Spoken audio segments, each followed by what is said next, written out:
अस्सलाम वालेकुम, welcome to my channel. इस चैनल पर आपको इस्लामी वाक़यात दिखाए जाएंगे। मेहरबानी करके आप इस चैनल को लाइक शेयर सब्सक्राइब कर दें और आल के बटन को प्रेस कर दें ताकि आपको नए और ज़्यादा नए आने वाले वीडियोज़ और वाक़यात को बताए जा सके, सुनाए जा सके। शुक्रिया, थैंक्स।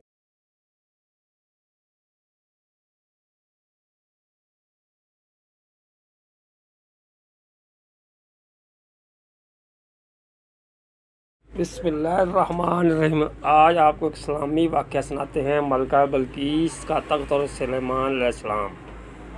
क्वांटम टेलीफोन और मलका बल्कीस का तख्त एक हैरत अंगेज़ रिसर्च इसका टॉपिक है।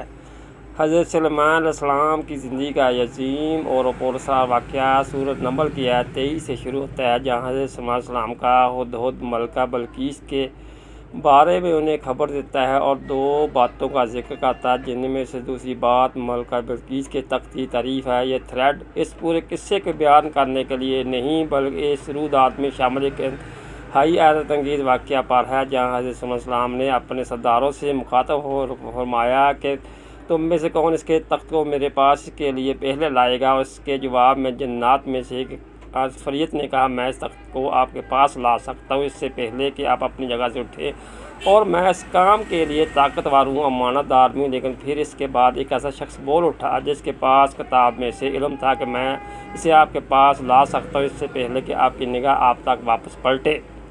ये मुकम्मल वाक़या 44 नंबर आयत तक चलता है, लेकिन इस थ्रेड का मकसद मलका बल्कीस से तक का यमन से फ़लस्तीन तक पलक झपकने में पहुँचने को समझना है कि आपके जहन में यही सवाल चल रहे होंगे कि फ़रकान ये कैसे मुमकिन है, वो शख्स कौन था और कौन सी किताब का कैसा इल्म था। 1935 में एक पेपर लिखा गया जिसका नाम एरब पैराडॉक्स था। इसके लिखने वालों में से अल्बर्ट आइंस्टाइन, बोरिस बुटोवस्की और नेथन जोन का नाम शामिल। इस पेपर में होने वाले दरियाफ़त को नाम दिया। इस पेपर में एक जुमला लिखा गया जो सदी की फिज़िक्स के बड़े बड़े नामों के अक्ल की आजज़ी का सबूत है। वो जुमला है कि समझ आने वाला जीव अमल, और पेपर के आखिर में एक जुमला दर्ज किया गया। इस पर हमारी तहकीक अभी नामुकम्मल है।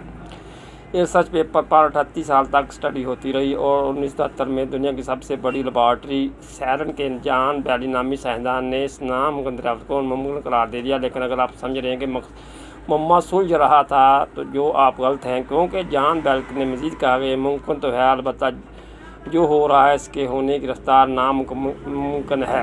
आप यकीन सोच रहे होंगे कि आखिर में किस चीज़ के होने की बात कर रहा हूँ। गाइस आइंस्टाइन और इन दो बड़े साइंसदानों ने अपने पेपर में इस बात की पेशगोई की थी कि एटम के सबसे छोटे ज़र्रात का, या जिसे क्वांटम की दुनिया कहा जाता है, इस दुनिया में एक ज़र्रे की खसूसियात किसी दूसरे ज़र्रे पर मुंतकिल हो सकती है, चाहे दोनों के दरमियान फासला करोड़ों मील की हो ना हो। उन्होंने अपनी दरियाफ़त को नामुमकिन कहकर मज़ीद हकीकत को छोड़ दिया। जॉन बैल ने इस बात को मुमकिन तो किया, लेकिन खसूसियात की मुंतकिली रोशनी की रफ्तार में 10,000 गुना ज़्यादा तेज़ी से हो रही थी, जो किसी की भी समझ में से बाहर थी। इस अजीम मामले पर तहकीक होते हुए मज़ीद 40 साल गुजर गए। अभी 2012 में चाइना में कुछ मज़ीद तजर्बात हुए। अब सोच रहे होंगे शायद आप ये गुत्थी सुलझ जाएगी, लेकिन नहीं, आप फिर से गलत हैं। मामला मज़ीद उलझता जा रहा था, क्योंकि चाइनीज़ साइंसदानों ने दरियाफ़त किया कि पहले ज़र्रे की खसूसियात करोड़ों मील दूर पड़े दूसरे ज़र्रे पर न सिर्फ मुंतकिल की जा सकती बल्कि वे अजीम मुश्किल कर सकते। फिर इन साइंसदानों ने जो चीज़ बात थोड़े की तरह बरसी, वो 2015 से हालैंड के डिफ़ॉल्ट यूनिवर्सिटी में होने वाले शाता के खसूसियात मुंतकिल होने बाद अगर पहले ज़र्रे को ख़त्म भी कर दिया जाए तब भी दूसरा ज़र्रा इन्हीं खसूसियात के साथ कायम रहता है।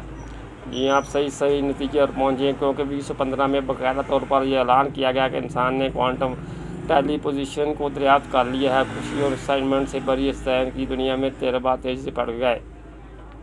चाइना के लिए क्वेस्टनमी प्रोजेक्ट को बहुत तेज़ कर दिया है। इस प्रोजेक्ट का मकसद इसके नाम से ज़ाहिर है, quantum experiment at space scale. उन्होंने अगस्त 2016 में माइकस नामी एक सैटेलाइट लॉन्च किया और 16 जून 2017 वो तारीखी दिन था जब हमारे ज़माने के इंसान ने पहली मरतबा 1203 किलोमीटर के फासले पर एक फोटान के ज़र्रे को टेलीपोर्ट कर दिखाया।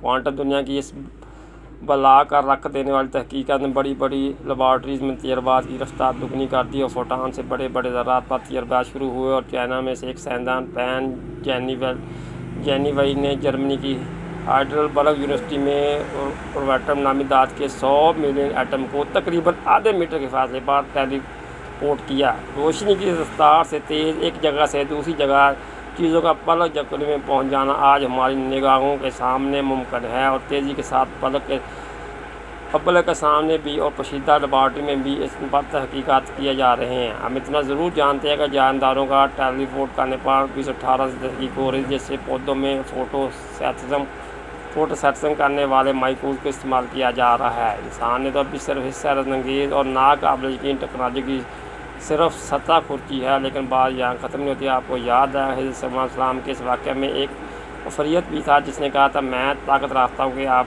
के उठने से पहले इस तख्त को ला सकता हूँ। जान ले कि अफरियत जन्नात की इंतहाई पावरफुल कैटेगरी है।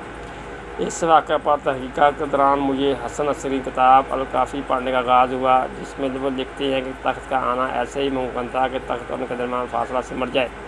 ये पढ़कर मुझे हैरानी हुई। ये हैरानी इस बात पर नहीं कि कैसी फर्जी कहानियाँ हैं वाला ये कैसे मुमकिन फासला घट जाए, बल्कि देख कर हैरानी हुई कि वाकई इस्लाम पहले ही हमें अजीम फासलों के घटने और बढ़ने के बारे में बता चुका है। आप जो बात आपको बताने लगा हूँ वो गौर से पढ़िएगा। रोशनी हमेशा एक सीधी शुआ में सफ़र करती है और इसका मज़ीद या रोशनी की शुआ ख़त्म हो जाना नामुमकिन है, लेकिन 2011 में दी गई इस तस्वीर को गौर से देखते हैं आपको जद रंग की इसका शागिर्द एक सफ़ेद दायरा नज़र आएगा, जो दरअसल रोशनी है जो एक दायरे की सूरत में मुड़ी हुई है। लेकिन कैसे मुमकिन है? रोशनी तो सिर्फ सीधी सफ़र कर सकती है। इसका सिर्फ एक ही मुमकिन जवाब है कि शागिर्द ज़बरदस्त और नाकाबिल तसव्वुर कशिश शक्ल की ताकत ने खला को मोड़ दिया है, जिसकी वजह से रोशनी बिल्कुल एक दायरे की सूरत में ख़त्म हो चुकी है और उस दायरे के अंदर का तमाम फासला आपस में सिमट चुका है। गाइस, ये कैसा मज़हब है, ये कैसी किताब है। मैं अपनी ज़िंदगी की शर्त लगा सकता हूँ कि ये किताब किसी इंसान की लिखी हुई नहीं हो सकती है। सरासर नामुमकिन है। इस कदर बड़े निशात लिखे हैं। इस किताब में सिर्फ 3 आयात के अंदर हमें इस टेक्नोलॉजी की खबर दी गई जिसके बारे में सिर्फ जानने में इंसान को 3000 साल लगे। वज़ीम शख्स जो इस तख्त को हज़रत सल्लल्लाहु अलैहि वसल्लम के सामने पलक झपकने में लाए थे वो कौन थे? उनके पास कौन सी किताब में से था? उनका नाम कुरान पाक में तो नहीं लिखा था, मगर रवायात में इनका नाम असद बिन बरकिया बताया जाता है। ये कि वो एक इंसान थे और सल्लल्लाहु अलैहि वसल्लम के मुअज़्ज़ज़ सरदारों में से एक थे। अलबत्ता वो किताब कौन सी थी, इनके पास किताब का क्या इल्म था और वो किताब अब कहाँ है, ये राय शायद हम कभी ना जान सकें।